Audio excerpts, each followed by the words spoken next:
I never expected my peaceful Tuesday morning to turn into the beginning of a domestic nightmare.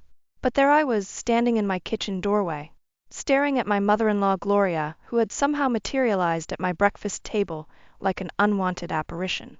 My name is Sawyer, and until that moment, I'd been living what I considered a pretty well-balanced life. Working from home as an accountant, raising 2 great kids, and maintaining a happy marriage, all without the constant physical presence of my mother-in-law. Sure, she lived a comfortable 3-hour drive away, which meant manageable weekend visits every couple of months. Perfect distance, if you ask me. I sold my house, Gloria announced, stirring sugar into her self-served coffee. She'd clearly helped herself to my kitchen before I'd even come downstairs. The market was too good to pass up. I gripped my empty coffee mug tighter, trying to process her words. You sold your house. When did this happen? Oh, just finalized yesterday. She waved her hand dismissively, as if selling her home of 30 years was as casual as changing her nail polish. I thought, why not surprise everyone?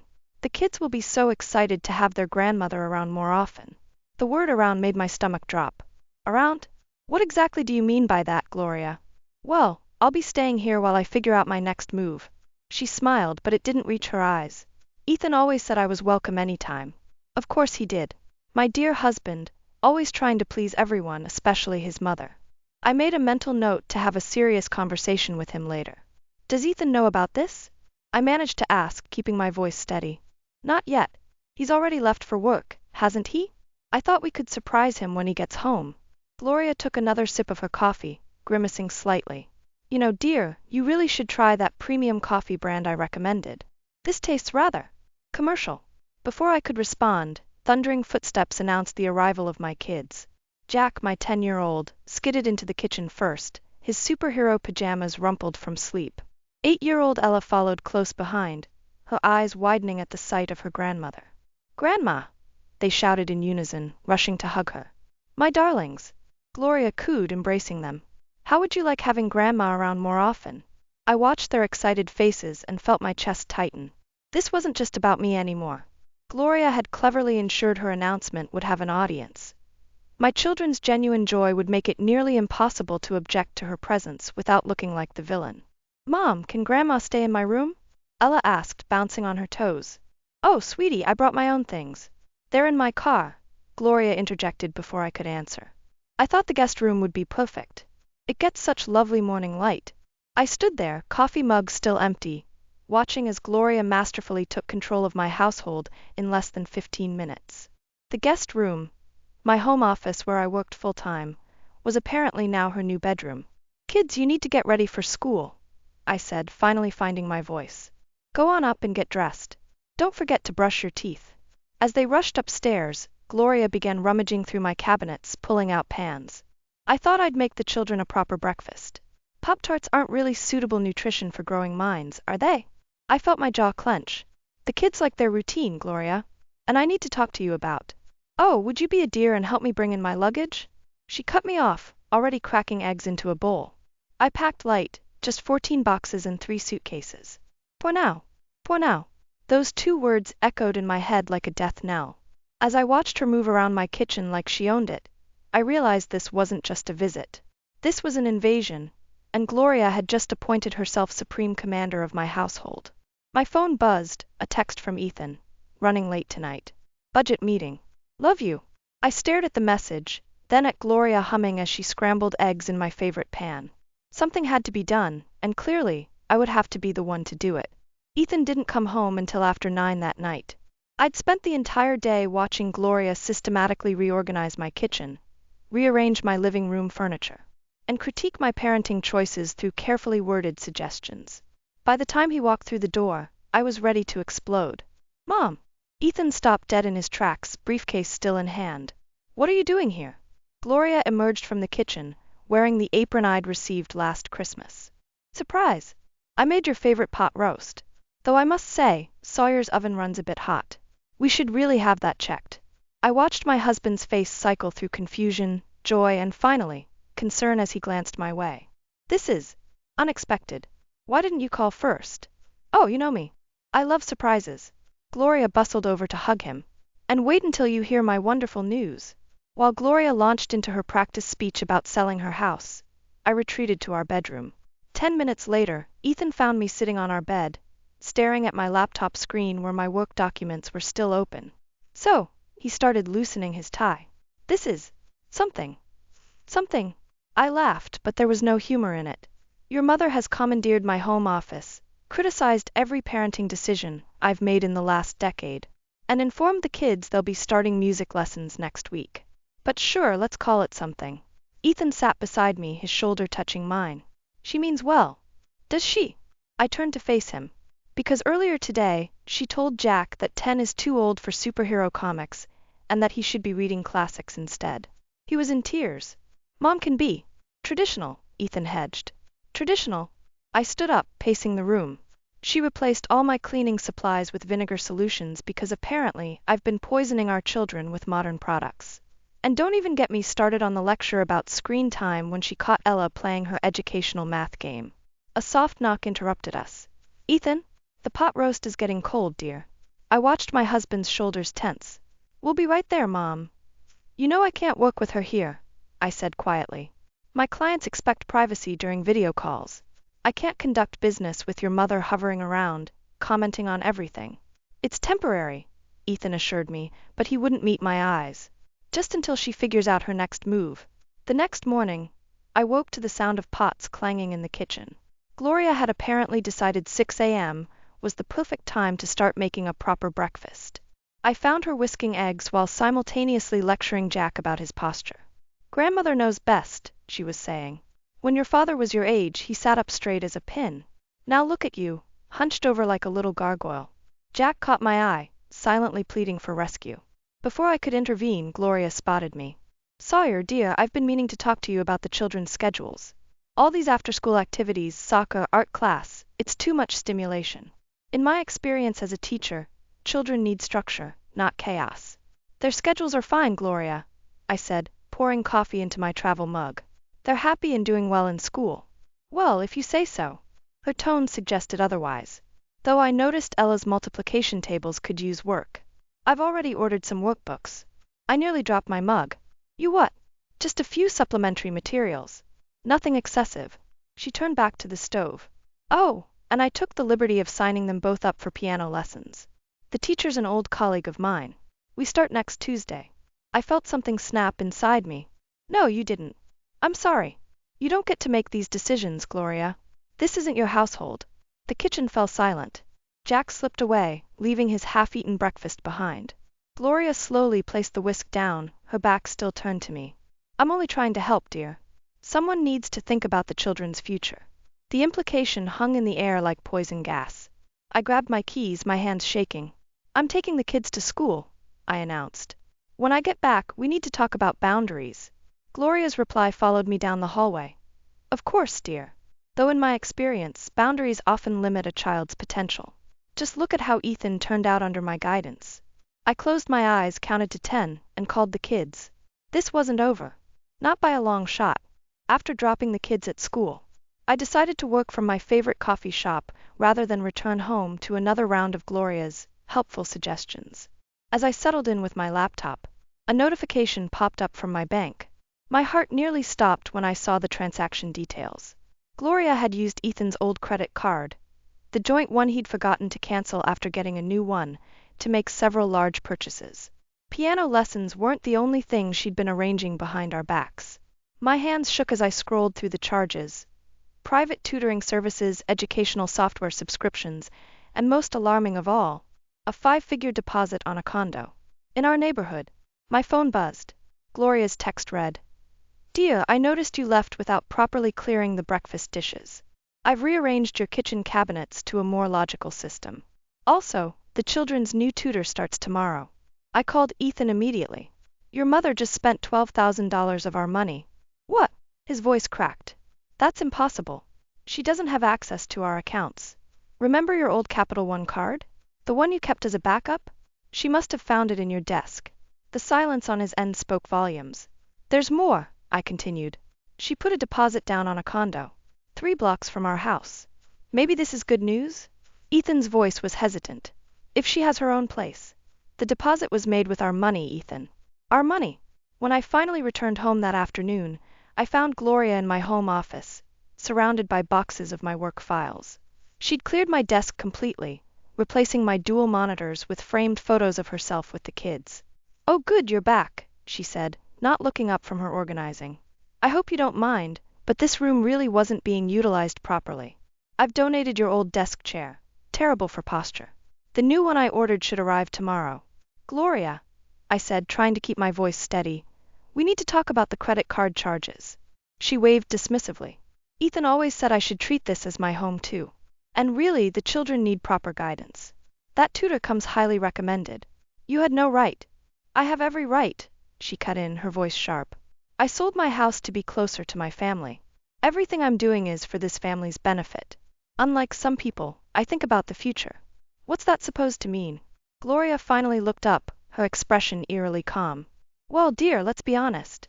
Working from home, letting the children play those violent video games, serving processed foods. These aren't exactly hallmarks of good parenting, are they?" Before I could respond, my phone chimed with an email. It was from my biggest client, canceling our afternoon video call because they'd received a concerning email about my professional setup being compromised. "Did you?" I stared at Gloria. "Did you contact my client?" I merely suggested that conducting business calls from a family home might not be the most professional arrangement. She smiled. "I'm sure they appreciated the heads up about privacy concerns." My vision blurred with anger. "You had no right to interfere with my work." "Oh, Sawyer," Gloria sighed, arranging another photo frame on my former desk. "I know change is difficult, but you'll thank me later. Now, about the children's new schedule. Get out." The words came out barely above a whisper. "Ibig your pardon." "Get out of my office. Now." Gloria's face hardened. "I've raised a child. I've taught hundreds more. I think I know what's best." "What's best?" I laughed, a harsh sound that surprised even me. "You want to know what's best? Not undermining my career. Not stealing our money. Not trying to take over my children's lives." "I see Ethan was right about your tendency toward hysteria," Gloria said quietly. "We'll discuss this later when you're more rational. Oh, and dear? The condo I put a deposit on? It's not just an investment. Consider it my permanent residence. We're going to be seeing a lot more of each other." She brushed past me, leaving behind the scent of her perfume and the crushing realization that this wasn't a temporary invasion. This was just the beginning of her takeover plan. My phone buzzed again, another client rescheduling. As I watched my professional life unravel in real time, I knew something had to give. And soon. Jack's scream echoed through the house, sending me running upstairs. I found him in his room, frantically pulling books from his shelves while Gloria stood by the doorway, arms crossed. "My comics." His voice cracked as he turned to me, tears streaming down his face. "They're gone. All of them. I took care of those inappropriate materials," Gloria announced, her tone suggesting she'd done us all a favor. "A growing boy needs proper literature. I've replaced them with some classic novels, the kind your father read at his age." I stared at the pile of leather-bound books on Jack's desk, then at my son's devastated face. Those comics weren't just entertainment, they were his prized possessions. Some were rare editions Ethan and I had tracked down for his birthday, others were gifts from friends. They represented years of collecting. "Where are they, Gloria?" "The garbage collectors came this morning." She smiled, pleased with herself. "I must say, it feels wonderful to finally address this issue. Those violent pictures were rotting his brain." Jack slumped onto his bed, shoulders shaking. I sat beside him, pulling him close while my mind raced through possibilities. Thursday pickup meant the truck was probably still in the neighborhood. "Get your shoes on," I told Jack. "We're going comic hunting." Gloria stepped into the room. "Now, Sawyer, don't undermine my authority.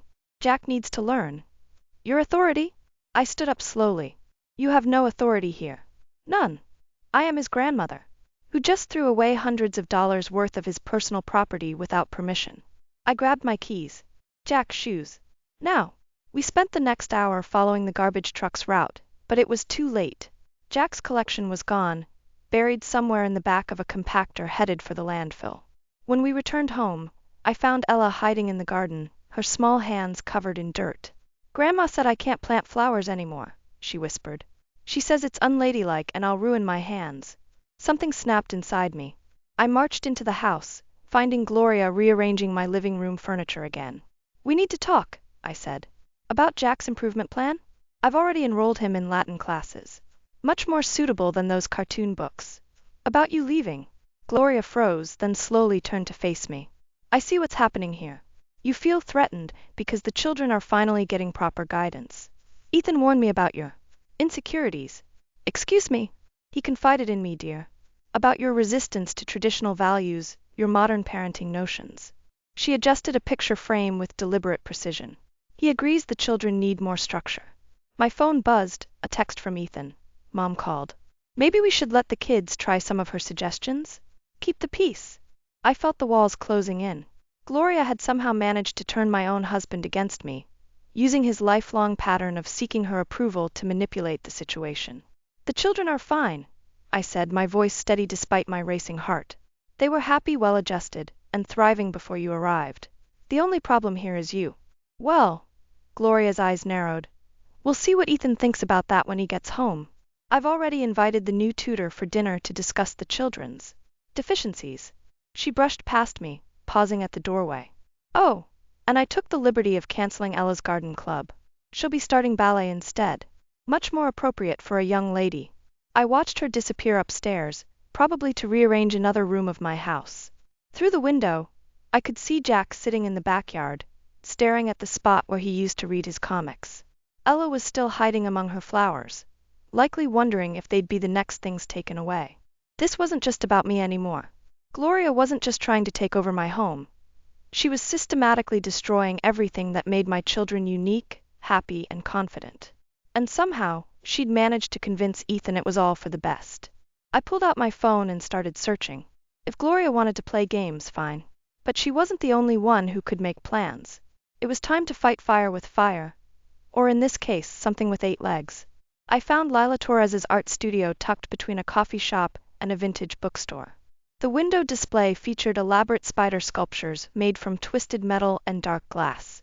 Perfect. So let me get this straight, Lila said, twirling a purple-streaked lock of hair. You want me to transform your house into a spider-themed nightmare to drive out your mother-in-law? She has severe arachnophobia, I explained, watching Lila sketch quick designs. And she's destroying my family. Say no more. Lila's pencil moved faster. I've got an installation that'll make your place look like the set of Arachnophobia Meets Modern Art. When do we start? That evening, I convinced Gloria to attend her church group's potluck dinner. As soon as she left, Lila arrived with her team. We had 4 hours. Mom's really afraid of spiders? Jack asked, helping unpack boxes of decorations. Terrified, Ethan confirmed, surprising me with his enthusiasm. Remember when she found that tiny spider in her garden and refused to go outside for a week? Ella looked up from the box she was exploring. Is this mean? I paused, her question hitting harder than expected. Sometimes, I said carefully, we have to be a little mean to protect what matters. Lila's team worked efficiently. Subtle spider web patterns appeared on the walls, nearly invisible until they caught the light. Delicate metal sculptures hung from corners, casting spindly shadows. The piece de resistance was the guest room, my former office, where an enormous abstract spider sculpture dominated the ceiling, its legs stretching down the walls. It's beautiful, Lila declared, stepping back to admire her work. In a creepy, unsettling way. We finished just as Gloria's car pulled into the driveway. The kids retreated to their rooms, and Ethan and I positioned ourselves in the kitchen, trying to act natural. Gloria burst through the door, clutching her casserole dish. That potluck was dreadful. Nobody appreciated my traditional recipes. Now about tomorrow's schedule. She stopped mid-sentence, staring at the wall where the light had caught one of the web patterns. What is that? What's what? I asked innocently. Gloria stepped closer, squinting. Her face paled as she noticed more webs, then the subtle sculptures in the corners. Are those spiders? Oh, those. Ethan's voice was casual. Just some new art we picked up. Very modern. Gloria's hands began to shake. Take them down. Right now. But they're part of our new decor, I said. The artist spent hours installing them. Besides, they're not real spiders. I don't care what they are. Gloria's voice rose. This is completely inappropriate. I won't stay in a house with these things. Well, I said slowly, you could always move into that condo you put a deposit on. The one you bought with our money. Gloria's eyes narrowed. Ethan, are you going to let her speak to me this way? Actually, Mom, Ethan stepped forward. We need to talk about those credit card charges. This is ridiculous. Gloria sputtered. I'm going to my room. We followed her upstairs, watching as she opened the guest room door and froze. The massive spider sculpture loomed above, its shadows dancing in the evening light. Gloria screamed. Take it all down, she demanded, backing away. This instant. No, I said quietly. This is our house, Gloria. Our rules. Our choices. If you don't like it, you know where the door is. You planned this, she whispered, realization dawning. You're trying to drive me out. Like you tried to drive out everything that makes my children happy? I countered. Their comics? Their gardens? Their choices. Gloria turned to Ethan, tears welling up. You're choosing her over your own mother? I'm choosing my family, he replied. All of it, including boundaries. Gloria's face hardened. Fine, if that's how you want to play this. She pulled out her phone. I still have that condo deposit. And when the children realize what a mistake this is, they'll know where to find their grandmother. As she stormed out, I caught a glimpse of something in her expression. Not just anger, but fear. Fear of losing control, of being alone, of becoming irrelevant. For a moment, I almost felt sorry for her. Almost. Then I remembered Jack's comics in the garbage, Ella's abandoned garden, and my determination hardened. Sometimes protecting your family means making difficult choices. And this was just the beginning. I thought Gloria's departure meant victory. I was wrong. The next morning, Child Protective Services showed up at our door. We received an anonymous report, the social worker said, flipping through her notes. Concerns about an unsafe home environment, psychological manipulation of minors, and, she paused, frowning, disturbing decorative choices meant to inflict emotional distress? My stomach dropped as I invited her in. The spider installations, which had seemed like such a clever plan yesterday, now felt like evidence against us. I watched her take photos, noting every web pattern and shadow casting sculpture. The children's grandmother provided extensive documentation, she continued, gesturing to a thick folder, including receipts for educational materials that were allegedly destroyed, records of canceled enrichment activities, and concerning text messages. Of course, Gloria had kept records. She'd been a teacher for 30 years. Documentation was second nature to her. My phone buzzed. Ethan, Mom's lawyer called. She's suing for grandparents' rights and partial custody. Claims were unstable. The social worker interviewed Jack and Ella separately. Through the closed door, I heard Jack's voice crack as he described losing his comics. Ella talked about her garden, then burst into tears. Mrs. Bennett, the social worker said afterward, we have some concerns. This isn't what it looks like, I started, but she held up her hand. We have reports of you using psychological warfare against a family member, disrupting the children's educational progress, and creating an environment of hostility and fear. That's not. Your mother-in-law provided evidence of her attempts to enhance the children's education, while you appear to have deliberately triggered her documented medical condition to drive her away. A knock at the door interrupted us. Lila stood there, looking uncomfortable. Sorry, but I need to remove the installations. The invoice wasn't paid. I closed my eyes. Gloria had canceled the payment.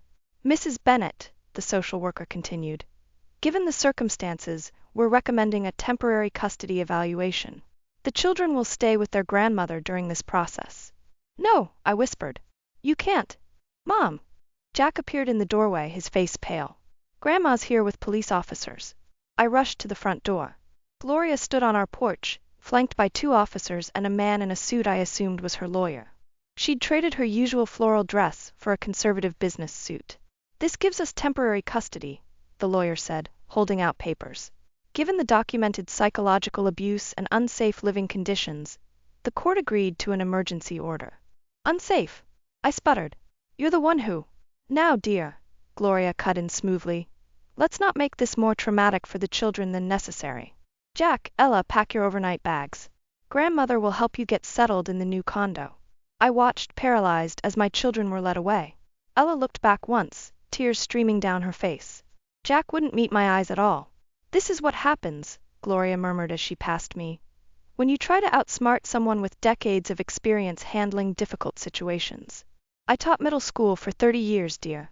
Did you really think your little spider trick would work? After they left, I found Ethan sitting in Jack's room, holding one of his son's abandoned action figures. The lawyer says fighting this could take months, he said quietly. Mom's documented everything. Every conversation, every decision we made. She's painted us as unstable parents who used psychological torture against a vulnerable elderly woman. We were protecting our family, I said, but the words felt hollow. Were we? Ethan looked up, his eyes red. Because right now our kids are sleeping in another house, probably terrified and confused. And the worst part? Legally speaking, we gave Gloria everything she needed to take them. I sank down beside him, the action figure between us like a tiny plastic accusation. The spider decorations that had seemed so clever now felt childish, petty. We'd tried to fight manipulation with manipulation, and Gloria had turned our own weapon against us. My phone buzzed one last time, a message from Gloria. The children are settled in nicely. Jack's new Latin tutor starts tomorrow. Isn't it wonderful how everything worked out for the best? I stared at the message until the screen went dark, reflecting my own defeated expression back at me. We'd lost more than a battle with Gloria. We'd lost our children. 3 days after losing our children, Gloria called to say Jack had fallen ill. When we arrived at her condo, we found our son perfectly healthy, sitting at a desk covered in Latin worksheets. A small miscommunication, Gloria said, not even pretending to look apologetic. But since you're here, we should discuss the children's future. The condo was a museum of forced perfection. Classical music played softly in the background. Ella sat ramrod straight at a small table, practicing cursive. No dirt under her fingernails, no joy in her eyes. Jack, I said, keeping my voice steady, why don't you show your dad your room? Once they left, I turned to Gloria. Enough games. What do you want? Want? Gloria adjusted a perfectly positioned flower arrangement. I want what's best for my grandchildren. Structure. Discipline. Proper education. You mean control? I mean salvation from your permissive parenting. She smiled thinly. Though I am willing to negotiate visitation rights. Negotiate? I stepped closer. These are our children, not bargaining chips. Children who are finally thriving under proper guidance. Gloria gestured to Ella's perfect handwriting. No more comic books or dirt digging. Real achievements. Something in Ella's posture caught my attention. Her shoulders trembled slightly, her pencil pressing too hard against the paper. She wasn't practicing cursive, she was drawing tiny flowers in the margins, then quickly erasing them. Ella, sweetie, I said softly, what happened to your garden? Grandmother says ladies don't play in dirt, she whispered, not looking up. And Jack's new Latin tutor? I asked Gloria. How's that going? Excellent. He's finally learning something worthwhile. From down the hall came the sound of breaking glass, followed by Jack's voice. I hate this. I hate all of this. We rushed to find Jack standing amid the shattered remains of a crystal vase, tears streaming down his face. I don't want to learn Latin. I don't want to be proper. I want to go home. Now, Jack, Gloria started, but Ethan cut her off. Stop. Just stop, Mom. His voice was different, harder than I'd ever heard it. Look at them. Really look at what you're doing to your grandchildren. I'm giving them opportunities. You're crushing them, I interrupted. Like you tried to crush Ethan. But here's what you never understood. Our kids were already thriving. Jack's comics taught him creativity and moral courage. Ella's garden showed her how to nurture life and find beauty in small things. Sentimental nonsense, Gloria scoffed, but her voice wavered. Is it? I pulled out my phone, showing her Jack's last report card. Top marks in creative writing. His teacher said his superhero stories showed exceptional empathy and understanding of complex moral choices. Ethan joined in, displaying photos on his phone. Ella's science project on plant growth won first place.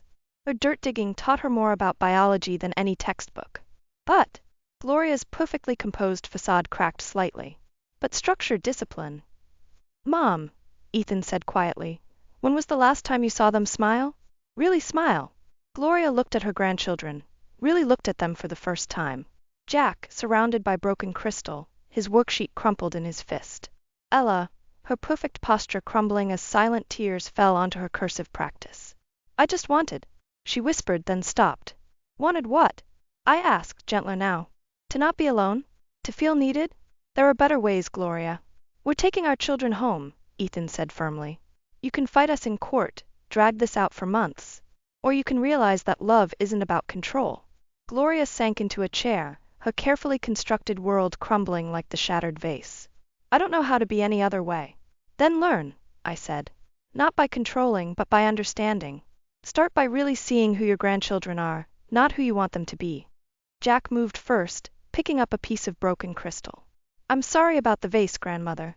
I'm sorry about your comics, she replied, her voice barely audible. It wasn't a complete surrender, not yet. But as we gathered our children's things, I saw Gloria watching them with new eyes, seeing perhaps for the first time the damage that comes from trying to reshape someone else's joy into your own image of perfection. A month after the confrontation at Gloria's condo, I found a package on our doorstep. Inside was a collection of vintage superhero comics, first editions, carefully preserved. The note read simply, "For Jack." I was wrong. That evening, while the kids were doing homework, Gloria arrived for her first supervised visit. She stood awkwardly in our living room, clutching a gardening catalog. "I thought," she said to Ella, "we might look at some seeds for spring planting. If you're interested." Ella glanced at me before responding. "I already started my tomatoes.